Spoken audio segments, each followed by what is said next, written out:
राधे राधे। मेरा नाम है निकिता शर्मा और आप सभी का स्वागत है श्रीमद् भागवत गीता की इस श्रृंखला में।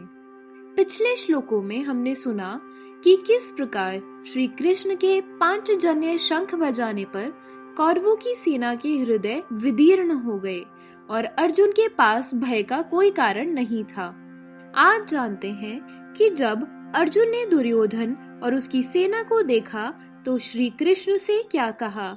अर्जुन 21वें और 22वें श्लोक में कहते हैं कि सैन्योरुभयोर मध्ये रथम स्थापय में अच्युत यावदेता निरीक्षेऽहं योद्धुकाम नावस्थितान कैर्मया सह योद्धव्यमस्मिन् रण समुद्यमे। अर्थात अर्जुन ने कहा, हे अच्युत, कृपा करके मेरा रथ दोनों सेनाओं के बीच ले चलें, जिससे मैं यहाँ उपस्थित युद्ध की आशा रखने वालों को और शस्त्रों की इस महान परीक्षा में जिनसे मुझे संघर्ष करना है उन्हें देख सकूं। श्री कृष्ण साक्षात श्री भगवान हैं, लेकिन वे अहेतु की कृपावश अपने मित्र की सेवा में लगे हुए थे। वे अपने भक्तों पर स्नेह दिखाने में कभी नहीं चूकते, इसलिए अर्जुन ने उन्हें अच्युत कहा है। सारथी रूप में उन्हें अर्जुन की आज्ञा का पालन करना था और उन्होंने इसमें कोई संकोच नहीं किया, इसीलिए उन्हें अच्युत कहकर संबोधित किया गया है। यद्यपि उन्होंने अपने भक्त का सारथी पद स्वीकार किया था, लेकिन इससे उनकी परम स्थिति वैसी की वैसी ही बनी रही। प्रत्येक परिस्थिति में वे इंद्रियों के स्वामी श्री भगवान ऋषिकेश हैं। भगवान और उनके सेवक का संबंध बहुत मधुर और दिव्य होता है। सेवक स्वामी की सेवा करने के लिए हमेशा तैयार रहता है और भगवान भी भक्त की कुछ न कुछ सेवा करने की कोशिश में रहते हैं। वे इसमें विशेष आनंद का अनुभव करते हैं कि वे स्वयं आज्ञादाता न बने, बल्कि उनके शुद्ध भक्त उन्हें आज्ञा दें। क्योंकि वे स्वामी हैं, इसीलिए सभी लोग उनके आज्ञा पालक हैं और उनके ऊपर उनको आज्ञा देने वाला कोई नहीं है। लेकिन जब वे देखते हैं कि उनका शुद्ध भक्त आज्ञा दे रहा है तो उन्हें बहुत आनंद मिलता है, इसीलिए वे सभी परिस्थितियों में अच्युत रहने वाले हैं।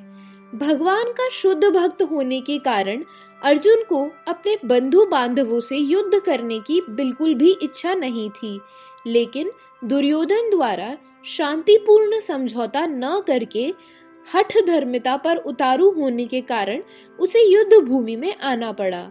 इसीलिए वह यह जानने के लिए बहुत उत्सुक था कि युद्ध भूमि में कौन कौन से व्यक्ति उपस्थित हैं।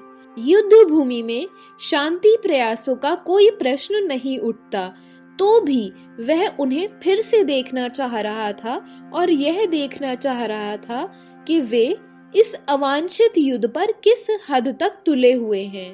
श्लोक 23 में अर्जुन अपनी भावना प्रकट करते हुए कहते हैं कि योत्स्य मानना वेक्षेऽहं या एते अस्त्र समागताः धार्त राष्ट्रस्य दुर्बुद्धेर युद्धे प्रिय चिकीर्षवः। अर्थात मुझे उन लोगों को देखने दीजिए जो यहाँ पर धृतराष्ट्र के दुर्बुद्धि पुत्र दुर्योधन को प्रसन्न करने की इच्छा से लड़ने के लिए आए हुए हैं। यह सर्वविदित था कि दुर्योधन अपने पिता धृतराष्ट्र की 60 गांठ से पापपूर्ण योजनाएं बनाकर पांडवों के राज्य को हड़पना चाहता था।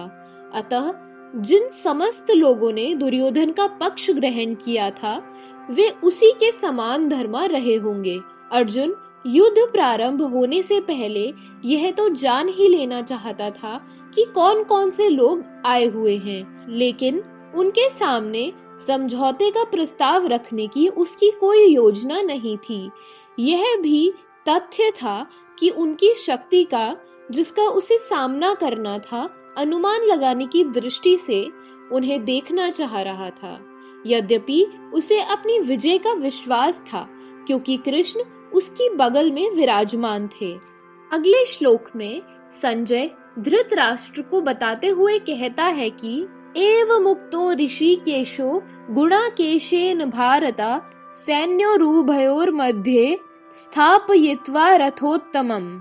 अर्थात संजय ने कहा, हे भरतवंशी, अर्जुन द्वारा इस प्रकार संबोधित किए जाने पर भगवान कृष्ण ने दोनों दलों के बीच में उस उत्तम रथ को लाकर खड़ा कर दिया। इस श्लोक में अर्जुन को गुणाकेश कहा गया है। गुणाका का अर्थ है नींद, और जो नींद को जीत लेता है वह गुणाकेश है। नींद का अर्थ अज्ञान भी है।